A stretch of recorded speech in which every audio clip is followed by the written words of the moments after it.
Hi, my name is Wayne, and this is Type Tested. Hopefully a nice short video here today. I have a calculator I need to do some repair work on. And this particular one is Casio fx-570c from the mid-1980s. So revision C is just a slightly shallower indentation here for the keyboard and an exposed accessible battery port, which the earlier A, which I used all through high school, did not have. So there's our battery. I can put this back on real quick so I can show you what's going on.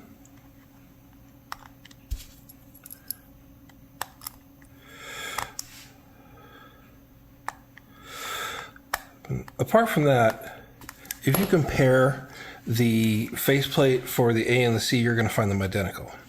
So, turning it on, just doing the digit test. Set that negative, set the exponent to 88 negative. And you can see the digit right here is not displaying correctly, and the right side of this one is a little light.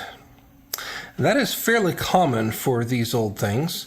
Sometimes you can play around with pressure and flexing the display and get it to show up, but it doesn't look like that on this one.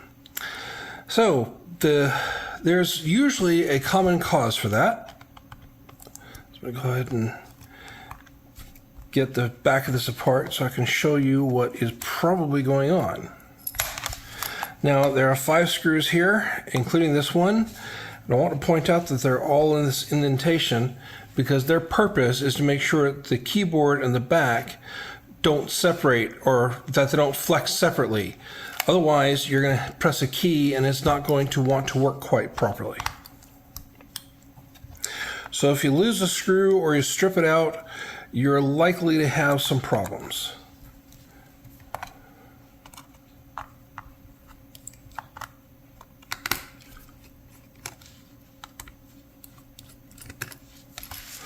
Go ahead and dump those over here.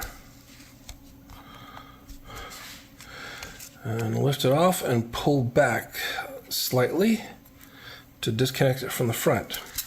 So here we have our backing. Note that there is one little pad here for each of the contacts on the flexible circuit board. If I lift this up, you can see that the board will separate from this little rubber membrane. This membrane has these little buttons on it, which will depress against the contact points on the keyboard. And then here are our button tops right here. Let me pick one of these up so I can show you.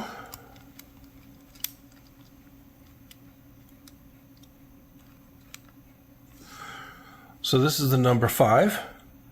It has, I don't know if you can see this, but it's got two little slots in it, and that is for allowing it to press neatly on one of these pads, which will then press the contact point.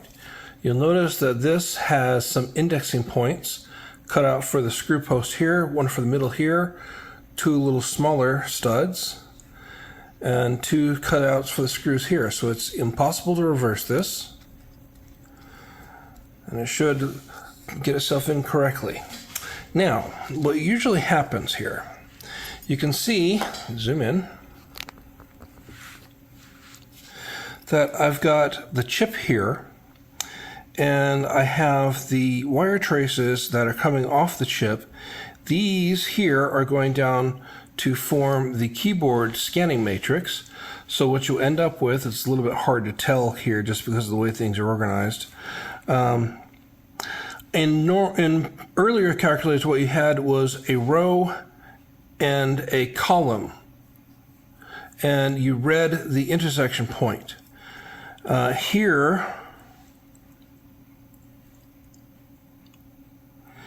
it seems like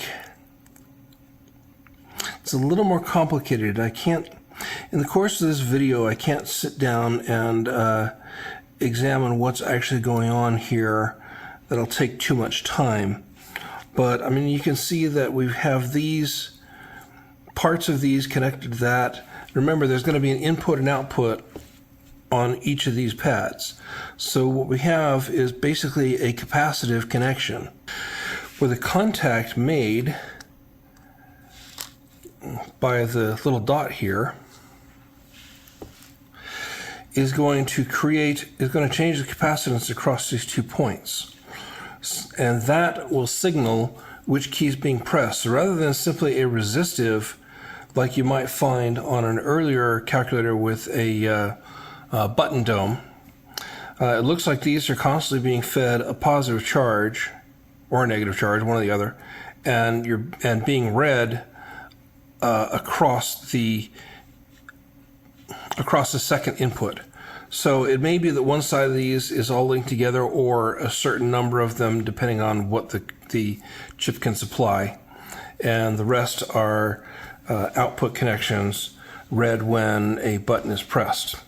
So the first thing you need to do is you need to go ahead and clean everything here. And as I'm doing that, let me tell you what I was going to say earlier, is that these wiring connections here all go to the display. And depending on how the calculator is engineered, how the chip is set up, there are a couple of different ways the display can be worked. Most of these are directly driven. That is, the display driver and everything associated with it is directly on, and you can see that quite filthy, is directly on inside this chip. And you know that's a very small chip.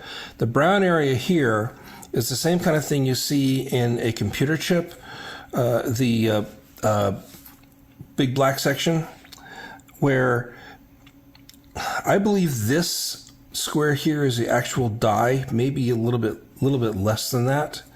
It's probably encased within that. And this brown area here is just to allow the wires to fan out and increase in size enough that they can be used for contact points.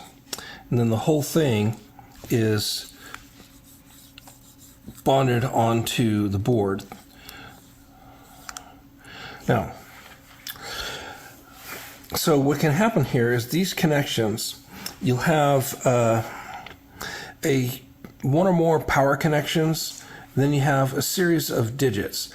Now there are 12 digits on this board because you have the 10 plus 2 display with the exponent. You also have a negative and error digit to the left of the numbers, so technically that then is 11. But there's actually one more digit as well, strictly speaking, and that is the indications for the shift key being depressed, the memory, what mode you're in, degree, radians, gradients, whether you're in linear regression, standard or statistical standard deviation sort of things, or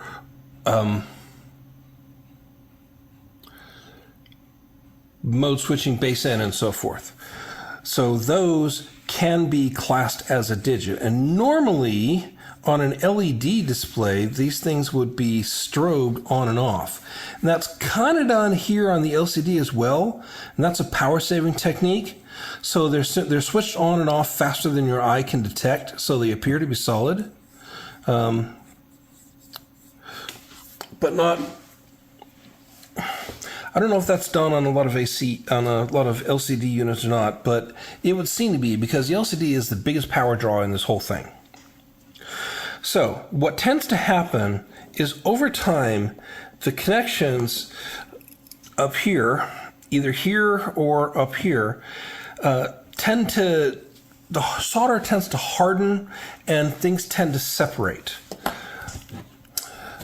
And that can cause segments to be weak, or even the whole display to fail. Now, there is a way to try to correct this. Now, other calculators use what's called a zebra stripe, and there is no physical solder connection between the display and the circuit board, and the display can actually be physically removed without any harm at all, and then replaced back in. It's a kind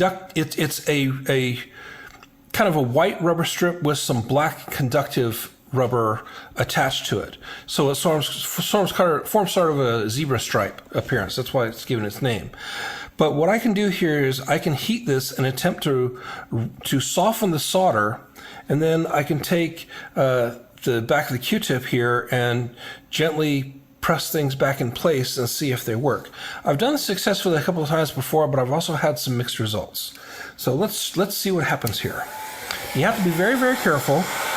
You do not want to overdo it, because the temperature at which the solder softens and the plastic starts to soften are not far apart.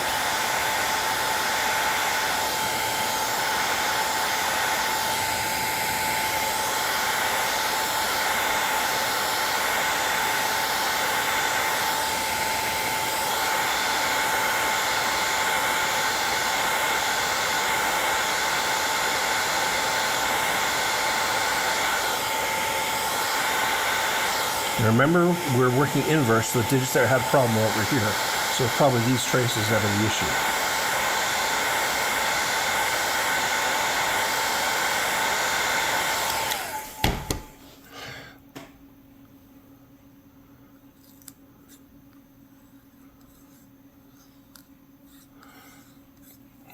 And sometimes you find when keyboards aren't quite responsive, it's the same sort of thing. So I've heated that up.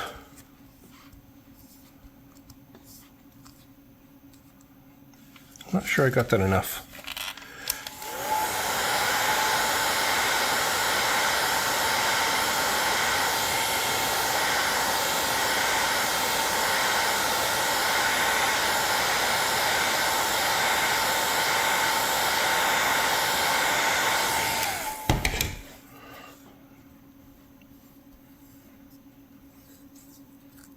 Now this works because the wires are encased inside the plastic, so I'm not actually moving anything and I'm not disturbing anything. I'm just pressing layers of plastic together. So that feels much better. I'm going to go ahead and put the back on. Need to put at least a couple of screws in so it will hold together, and I need to put the battery in, and hopefully that'll give things enough time to cool.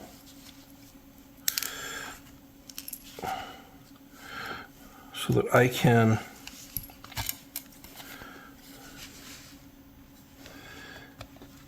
be able to operate the calculator without any problems. Because heat is the enemy of an LCD display.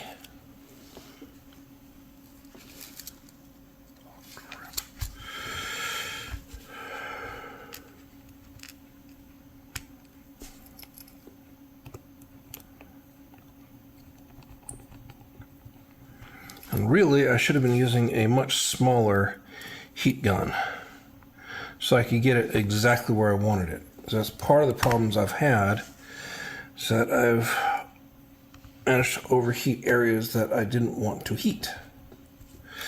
Okay, so let's put the battery back in place and see what it looks like. It's either going to work or it's going to fail. Fortunately, this is a relatively common calculator, and I can find other versions of it if this doesn't work. Okay.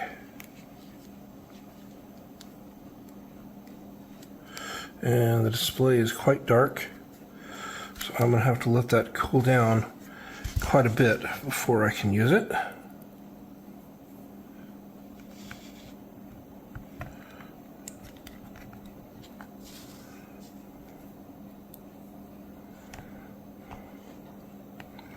Doing that is best if you can have a heater with a temperature control.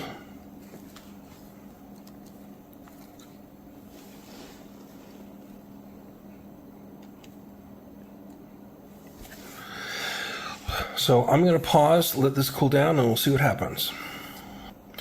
Okay, now that it's cooled down, let's check and see what I got. 8.88888888 negative. And you can see here that the segment is now lit up properly, and the other one is nice and dark. Everything here is working correctly. So we can see the shift.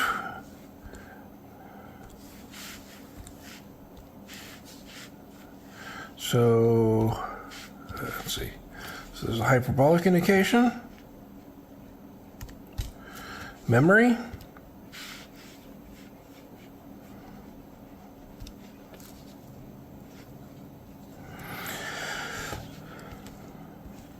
degree, radians, base N,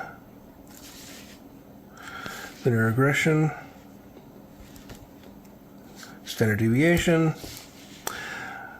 As far as I can tell, this is now a perfectly functional calculator. Now, the thing about this is you do have to be worried about overheating, and really, I shouldn't be using something this big. I should be using something about this big in order to get the heat exactly where I need it, so that I can do a better job of controlling the side effects of applying the heat to the calculator and avoiding warpage or other damage. But that's what I have available. So there you are. One quick way, being very, very careful so you do not melt any of the plastic on the side. One very quick way to fix a calculator display, which will probably work about 40% of the time. There have been other calculators where I've had the bottom of all of these that weren't working quite right, and it turns out the display itself was failing. Nothing I did was going to make a difference. So sometimes just cleaning around the contacts is enough. And generally that's what you should do first before you ever try to apply heat to it. But there you go. Once again, my name is Wayne, and this is Type Tested with calculators.